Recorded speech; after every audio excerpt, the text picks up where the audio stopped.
Macron proposes winter moratorium on Russian strikes against Ukraine's energy grid. Trump administration freezes China hacker sanctions to protect truce, and how Putin rejects parts of US peace proposal on Ukraine. The latest news next. French President Emmanuel Macron proposed to China's leader Xi Jinping that China pressure Russia to accept a moratorium on strikes against Ukrainians' energy infrastructure at least until the end of winter, according to the joint press conference between Macron and Xi. Macron stated that the war in Ukraine poses a significant threat to European security. It also threatens the international order, which is built on the rule of law and the effectiveness of our shared charter.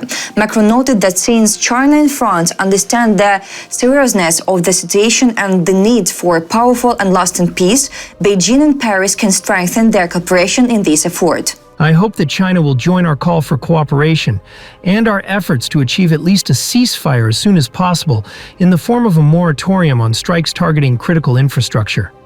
This is essential for the coming winter, since today's civilian infrastructure, and in particular energy infrastructure, remains under attack by Russia. Macron also urged Xi to work toward a lasting and just peace in Ukraine so that the war that can finally be ended and not repeated. Chinese leader Xi Jinping stated that China supports a peace agreement on Ukraine that would be acceptable to all parties, according to Bloomberg. Today, December 4th, French President Emmanuel Macron, during his visit to Beijing, appealed to China's leader Xi Jinping to help bring an end to the war in Ukraine and urged China to increase investments in France. Macron reiterated his call for Xi to support Europe's position on Ukraine and warned against a division of the global order. He also noted the risks of disruptions in global supply chains, likely referring to China's export controls on critical minerals, such as rare earth elements, and underscored the importance of creating a more equitable business environment. In response, Xi Jinping described the talks as open, productive, and friendly. Regarding Ukraine, he said that China hopes for a binding agreement acceptable to all parties can be reached. China hopes a fair, binding agreement acceptable to all parties can be reached, and that Beijing will continue to play a constructive role in the crisis. The administration of US President Donald Trump has suspended plans to impose sanctions on China's Ministry of State Security. The sanctions were planned in response to espionage, but they could jeopardize the trade truce between the countries, the Financial Times reports. Sanctions against China's Ministry of State Security were planned in response to a large-scale cyber espionage campaign carried out by the Chinese. The network of Chinese hackers and their contractors was named Salt Typhoon. However, due to the trade truce reached between US President Donald Trump and China's leader Xi Jinping in October, the plans to impose sanctions were suspended indefinitely. This could reportedly disrupt the easing of tensions between the countries. Disappointment among hawks. In addition, the Trump administration abandoned new measures to control Chinese exports. For now, according to sources, the US administration's disorganized policy has stalled at the level of stability, at least until the United States reduces China's dominance in rare earth elements, which gives Beijing significant leverage over Western countries. The White House decision sparked anger and disappointment among anti-China hawks in Washington. They are already saying that Trump is sacrificing national security for the sake of his questionable trade deals. Doug Cooper, an Asia security expert at the American Enterprise Institute, told the publication next. The administration appears to be giving ground on export controls in order to secure President Trump's trip to Beijing and buy time to diversify critical mineral reliance away from China.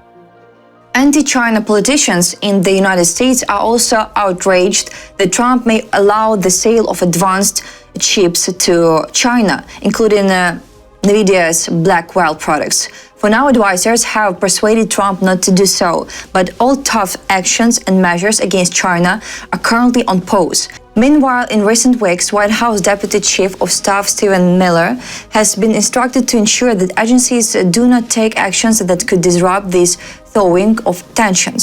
This has already prompted several complaints, while the Treasury Department and the White House are not commenting on the decision to impose sanctions on China's Ministry of State Security. A trap for Trump. At the White House, one source said they remain committed to establishing mutually beneficial trade relations with China without threatening national security. But experts have already warned that this may simply be a trap. The administration's rigorous export control regime, including on state-of-the-art Blackwell chips, remains in place, while China has agreed to crack down on fentanyl precursors, purchase U.S. agricultural products, and keep rare earths flowing.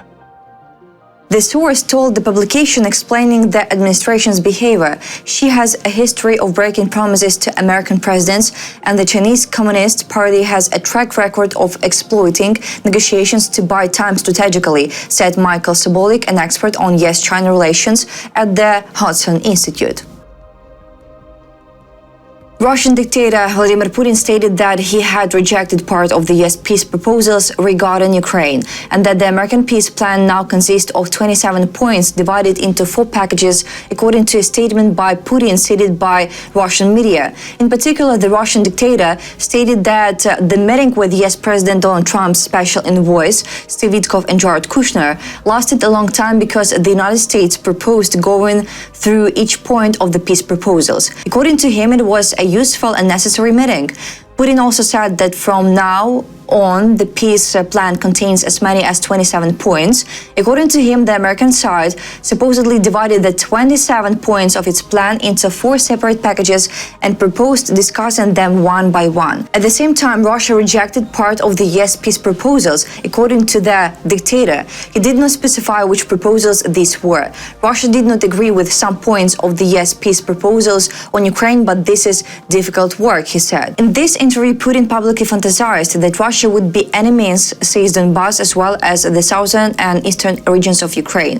The dictator cynically stated that Kyiv had supposedly chosen the fight.